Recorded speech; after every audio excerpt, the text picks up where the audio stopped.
Hello, thank you so much for taking the time to meet with me today on this important issue. Would you please introduce yourself to us? Sure. I'm Victor Toth, and I am the Superintendent of Schools for the town of Woodstock. Okay, excellent. So today we're going to be talking a little bit about how Prop 46 has affected the school district. Could you please tell us some basic statistics on where our town lies as far as the state goes and per pupil spending? Sure. Woodstock is in a very unique position as far as Proposition 46 and its impact on education. Woodstock is subject to a state statute, which is 10-34, and in that case we have a high school, which is an endowed academy, and that law states that Woodstock shall pay the full tuition established by Woodstock Academy. So when our budgets are created, Woodstock Academy creates their own budget, and the Woodstock Public Schools have to create their own budget. Of that budget, Woodstock Academy is 45% of our budget, which we cannot change, we cannot lower, we cannot increase. The only part of the budget that we can impact is the K-8 budget, and that's what always suffers. So as a result, Woodstock currently ranks 164th in educational spending in the state of Connecticut. That's out of 169 towns. Woodstock also ranks 87th in median household income in the state. So we're right at average, we're right at normal in our ability to pay.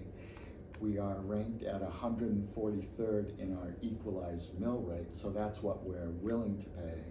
And that willingness and ability to pay result in us being 164th in overall educational spending.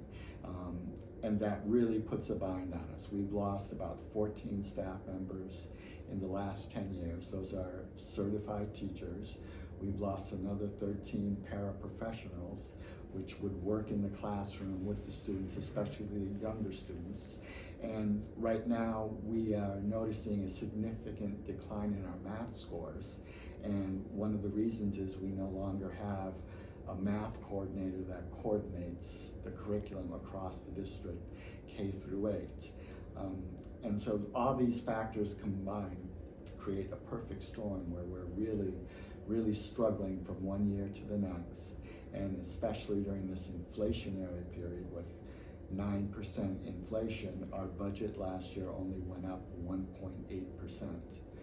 While Woodstock Academy is able to maintain their services, thank God they are, we are always faced with reducing our services and cutting our services because we can't touch that piece of the pie. That's out of our reach. We can only touch the K-8, and that's how we fall further and further behind. Okay, so Prop 46 is, if it were to finally be repealed, now we know that that went into action back in 1979, that does not even mean it would automatically fix your problems for you yet, is that correct? No, if Prop 46 were to go away for either a year or permanently, we have the largest gap in the state between what we spend on high school students and elementary students. We have a $5,000 per pupil gap currently. That's not normal. No. In all other towns that have a K-12 system, your teachers get the pay the same from kindergarten through 12th grade. Your costs are the same from kindergarten through 12th grade. But in Woodstock, because of this, the statute 10-34 and Prop 46, that gap has gotten wider and wider. And in many communities, your elementary students actually cost more than your high school students because you're providing them with reading services, math services, remediation, special education, and around the state, elementary costs are higher than your high school costs, but in Woodstock, it's totally flipped on its head, and when we have budget cuts, it's always our youngest and most vulnerable population that suffers, our youngest students, and it's not normal. That's the message I'm trying to get across to everyone, and it's not Woodstock Academy's fault. It's self-imposed by the town of Woodstock. Correct.